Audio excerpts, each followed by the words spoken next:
5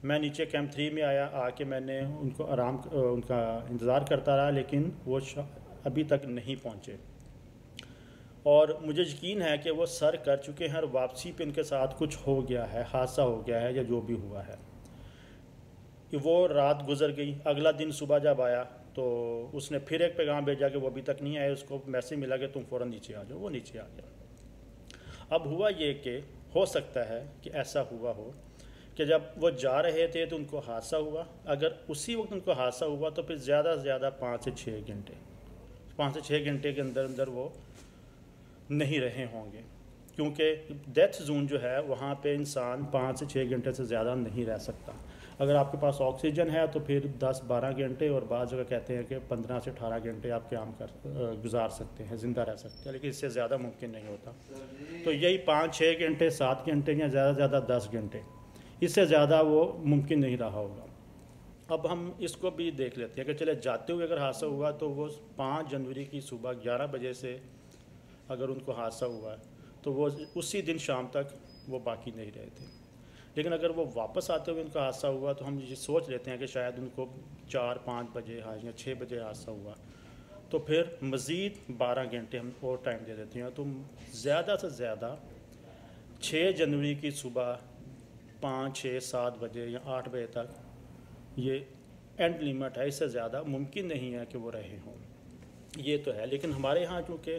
ہم ایک جذباتی قوم ہیں، ہم حقائق سے آنکھیں پھیرنے والی قوم ہے، حادثات کے اوپر ہم بہت زیادہ اپنی جذبات کا اظہار کرتے ہیں، تو ہم نے فوراً کہنا شروع کر دیا کہ خبردار اگر کسی نے یہ کہا، ایسا کہا، یہ نہیں ہو سکتا، کوئی معجزہ ہوگا، جبکہ اس کے بیٹے ساجد علی نے جو پہلا بیان دیا نیچے آ کے، اس نے بھی یہ کہا کہ ان کی باڈیز کو تلاش کیا جائے، حقیقت یہی ہے، اور کلائمبرز بھی یہی کہہ رہے تھے۔ ایسا نہیں ہوتا کہ یہ قوم مائی کے اوپر کوئی ادارہ ہے جو سرکاری طور پہ اعلان کرے گا کہ اب وہ مسنگ جو تھے اب وہ نہیں ملے تو ہم ان کو ڈیڈ ڈکلیئر کرتے ہیں، ایسا نہیں ہوتا، اور نہ ہی کوئی سرکاری اعلان کیا جاتا ہے، بس تلاش جاری رکھی جاتی ہے۔ ہاں یہ ضرور ہوتا ہے کہ جو کوپ ماں ہوتے ہیں وہ کہنا شروع کر دیتے ہیں کہ اب ممکن نہیں رہا، تو اسی کے کہنے کو، انہی کے بیان کو سمجھا جاتا ہے کہ یہی ہے حقیقت ہے، اس لیے جو کہہ رہے تھے کہ اب یہ نہیں رہے وہ بیسیکلی حقائق کا ادراک تھا انہیں، وہ حقائق بیان کر رہے تھے۔ تو اگر آپ کو جذباتی طور پہ اگر آپ حقائق تسلیم نہیں کر پا رہے، آپ ان کو انکار کر رہے ہیں، تو یہ بیسیکلی آپ کا مسئلہ ہے۔ جو حقائق بیان کر رہے ہیں ان کو جھٹلانے اور انہیں برا بھلا کہنے آپ کا حق نہیں ہے۔ یہ تو تھا کہ اب ہوا کیا وہاں پہ، اور اسی بات کو اگر میں کہوں کہ نذیر صابر صاحب نے بھی اسی دن ایک بیان دیا تھا، پھر ان کی ایک ویڈیو بھی آ گئی جس میں انہوں نے یہی بیان کہا کہ میں نہیں سمجھتا کہ وہ 5 جنوری کو اگر حادثہ صبح ہوا تو شام تک، اور اگر شام میں ہوا تو پھر اگلے دن تک، اس سے زیادہ ممکن ہی نہیں ہے کہ وہ رہے ہوں۔ انہوں نے بھی بڑی سچائی سے یہ بات کی، اور ان کی ایک بات کو تھوڑا سا غلط انٹرپریٹ بھی کر لیا گیا کہ محمد علی ستپارہ جو ہیں وہ ان کے ساتھ ایک ایز اے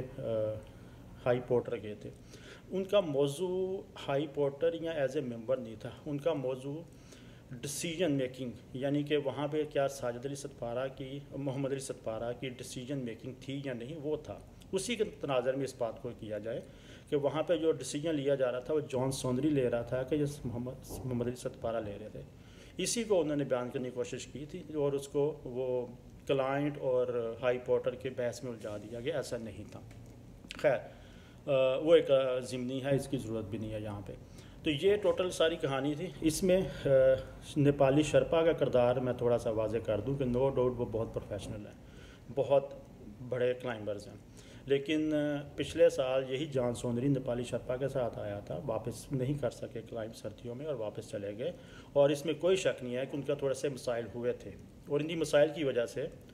وہ واپس ہوئے، شاید ان کے اختلافات میں، اور ابھی اس سال بھی وہ وہاں پہ جمع تھے۔ جب ریسکیو کے لیے کہا گیا تو نیپالی شرپاز نے صاف انکار کر دیا کہ ہم نہیں جائیں گے ریسکیو کے لیے، صرف وہ ہیلی کے اوپر گئے اور سرچ کر کے واپس آ گئے، جبکہ جب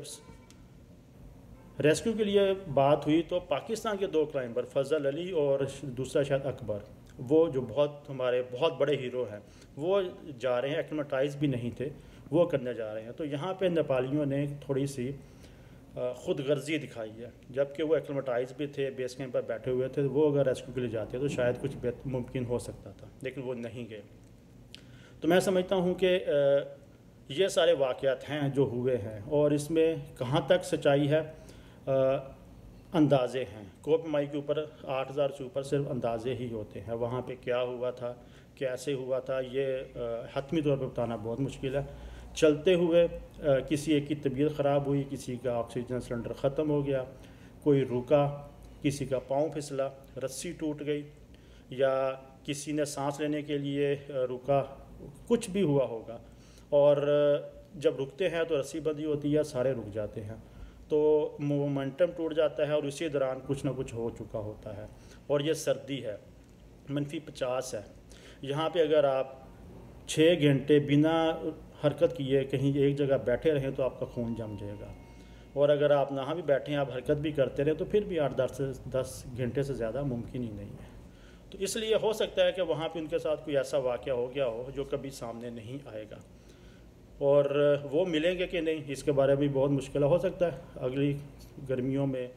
یا پھر کبھی اگر وہ اسی راستے کے اوپر ہوئے تو شاید کوئی آنے والی ٹیم جو ہے ان کو وہ مل جائیں، اور اگر وہ کہیں نیچے گر گئے ہیں تو پھر شاید ممکن ہی نہیں ہے کہ وہ کبھی مل پائیں۔ تو یہ ہے، اب اس نے کلائم کر لی یا نہیں کی، تو ساجد علی کا بیان موجود ہے کہ مجھے یقین ہے کہ وہ واپسی پر ان کو حادثہ ہوا ہے۔ اس کی وجہ یہ ہے کہ K2 پر جو حادثات ہوتے ہیں اس کا 90% جو حادثہ ہوتا ہے وہ واپسی پہ ہوتے ہیں، اور باٹل نیک پر ہوتے ہیں، جاتے ہوئے بہت کم حادثات ہوتے ہیں، ہوئے ہیں لیکن کم ہوتے ہیں، اس کی ریشو کم ہے۔ تو اس لیے ساجد علی کا یہ بیان جو ہے کہ وہ 11 بجے جب میں نے ان کو دیکھا تو اوپر جا رہے تھے، اور مجھے یقین ہے کہ واپسی میں ان کا حادثہ ہوا، تو ہم اسی کو ہی بیان کو مانتے ہیں، کیونکہ اگر ہم اس بیان کو نہیں ماننا اور اس کے بیان کے نام ماننے کی ہمارے پاس کوئی وجہ نہیں ہے، تو پھر اس کے دلیل میں، اس کے جواب میں ہمارے پاس اور کوئی ثبوت نہیں ہے کہ ہم کہیں نہیں یہ اس کا بیان غلط ہے اور ہمارا بیان ٹھیک ہے کہ وہ کلائم نہیں ہوئی۔ ایسی کوئی بات نہیں ہے، ہمارے پاس کوئی دلیل نہیں ہے۔ اس لیے میں یقین کرتا ہوں کہ وہ کلائم کر چکے تھے، واپسی پر ان کو حادثہ ہوا، اور حادثہ ہونے کے بعد وہ زیادہ سے زیادہ 6 گھنٹے، اور اگر آکسیجن ان کے پاس تھی اور استعمال کرتے رہے تو 12 سے 15 گھنٹے یا 18 گھنٹے، اس سے زیادہ ممکن نہیں ہے۔ تو یہ ہوا ہے، اب پوری قوم انتظار کرے اور ان کے لیے دعائیں کرے، اور کچھ ممکن نہیں ہے۔ السلام علیکم۔